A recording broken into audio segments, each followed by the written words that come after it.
The future of Sony ultimately lies within the hands of us, the customer, the gamer, the consumer. And that is something which a lot of these companies don't want you to know. You know, they do these things where they kind of make it look like they're the ones in control and they have all the power and they can make whatever decision they want, and you just gotta suck it up, champ, and accept whatever slop they put on your plate. To be quite frank with you, you don't have to. There are other alternatives, and a lot of people don't seem to understand this. And for whatever reason, they just want to stay fixed in the system.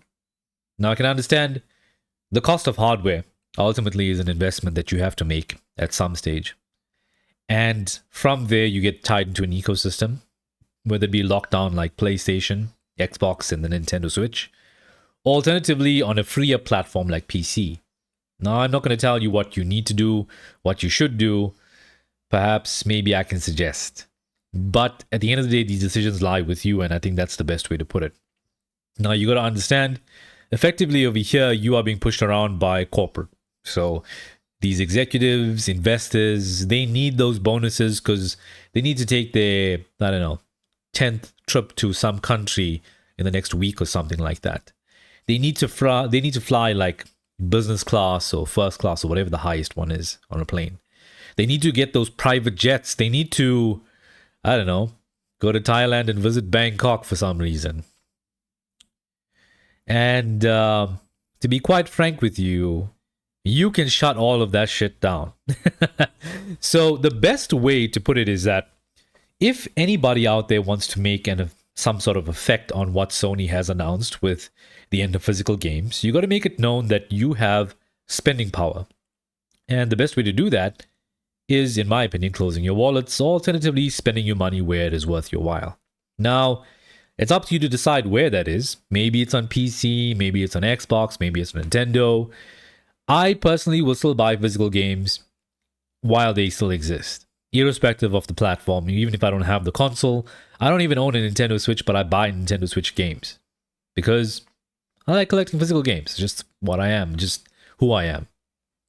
And with digital obviously going the way it is, it's not as nice, I'll admit that. It is convenient to just click on whatever and call it a day. I mean, you have an entire shelf or library of games just at your fingertips. That's pretty cool. But I can't deny the fact that there's just something, I don't know, different about owning the actual item and being able to do something with it. Now, as far as PlayStation goes, there is a proposed blackout, which is to run from the 23rd of August until August 30th. Now, I'm going to be frank with you. This is not going to work. I don't see it working. And the reason being is, a lot of games in this day and age are these live service type of games. There's a large player base in those games, and those player base normally consist of kids, teenagers, live streamers, and some other people who are paid to promote those games. Now, ultimately, those people are still going to be pumping money into those games. They've got season passes or whatever it is, battle passes or whatever that they need to keep up with. So whatever money they've spent in there, they're going to want to make sure they can recoup all of that back. Sony, if they wanted to, and which they are probably going to do, is have a ton of discounts, alternatively have other games drop on the PlayStation Store. And I always thought to myself, what a coincidence that the Black Ops games dropped at such a time. They just shadow dropped, just like that, out of nowhere. Obviously, these things were being ported over and planned for some time. And maybe they were scheduled to go out on the given date that it launched. Or maybe it was held back by Sony so that when things did go sour, they just threw it out there and everybody ate it up. All of the ants came running to the sugar. They bought up the game. They bought up the DLC. They broke the network. And Sony was like, look, digital works. It absolutely works. This is your future. All it would take during this week, blackout, blackout, all they have to do is one simple thing. Sales. Just pure discounts on some of the most expensive games on their stores. And it will be nothing for them. God of War Ragnarok, $70 on PlayStation Network. They could easily mark that down to $30 for 7 days only. And I can guarantee you, everybody who's on a digital PS5 will buy that game because they never had the opportunity to do so before, given how expensive it was. Now, as far as game pricing goes, if this forces Sony to make a bigger discount, if it forces Sony to act, to do something that is actually favorable to gamers, then by all means, I think that this is one of the best things that could happen, provided everybody participates and everybody does their share. 1 week without gaming, for some people, you're going to understand the only console they have, or the only gaming device they have, or the only device they have which has Netflix and YouTube and whatever else on there, or like a media center, is their PlayStation 5. I know of people who bought a PlayStation 5 for watching Netflix.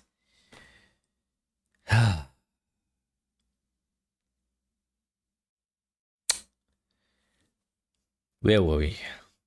So, to be quite frank with you, those guys will probably be participating in normal day-to-day gaming activities, keeping the network alive. Sony will put out a discount, have all sorts of different things or limited time events, or shadow drop another game for everybody to just run and flood to. Can you imagine if there's another Call of Duty port of an older game that was popular? I don't know, maybe World at War or something would just shadow drop during that week. I don't think people are gonna just turn a blind eye to that and be like, I'll come back. You're gonna get everybody just running in, flooding, whatever it is, whatever kids or people who want nostalgia to be the flavor of the day, and they're gonna soak that stuff up. I'm gonna be honest and I'm gonna be frank. These things only work if we all do it together. Now, I've been on a PlayStation blackout since the Virgil DLC on PlayStation 4. Now, I don't know how long ago that was. Maybe a year, but 5 years ago. A year after it launched, 2020, 2021. I don't know. And the reason why I've been like that is because Sony, in my opinion, since the launch of the PlayStation 5, hasn't given me a reason as a customer to come back. None of the games that they offer that I want to play, I can find them on PC. None of them are found only on PlayStation. Every single game I've ever wanted to play on PlayStation is available on PC. Aside from that, this notion that they can do 4K gaming when they clearly can't, it's upscaled to 4K. And even then, in some games, it's not the best. It's not the grandest. Some cases, it's upscaling from 720p. If you watch a Digital Foundry video on like Final Fantasy 16, you'd start to understand. A lot of the advertisements on the box were just fake. And to be quite frank with you, as much as your screen says it's 4K, it's not native 4K. Now I get it, there are some sacrifices that have to be made, obviously with compute power and things. Balancing it out, the cost of the hardware, all of that. You can't expect native 4K on these things, on these type of machines. But at least if you can't hold up your end as far as your claims go, at least do a good job with the games, which Sony doesn't even do. Now, as far as this blackout goes, I've read a few articles over here from Kotaku and some other PC gamer as well, and to be quite frank with you, this is the best thing you can do as a gamer. If you're on PlayStation, blackout for a week, pick up something else that you need to play, maybe even hit the gym. I don't know, spend some time with family, or maybe just binge watch that anime you've been putting off, whatever it is. I mean, I'm going to rewatch Fist of the North Star during that week as much as I'll be on a blackout. I'll do my best to rewatch Fist of the North Star and, I don't know, enjoy it again for what it is. But ultimately, I can say for those of you who want to participate, by all means, go ahead. For those of you who don't want to participate, I can't force you to, but you must understand, the only time these corporations do anything or even respond in kind is if you show them or prove to them or remind them that at all times, you, the customer, are the one that is in control. So, if you enjoyed my pep talk, leave a like, subscribe, share, all that other fun stuff. I'll see you in the next video. Until then, take care of yourselves, and I'm sorry this was a bit of a slow rant. I wanted to choose my words carefully, even though I blundered a bit. With that being said, guys, I'm out of this video. Thank you for stopping by. I'll see you next time. Until then, you have a good one. Take care of yourselves, and goodbye.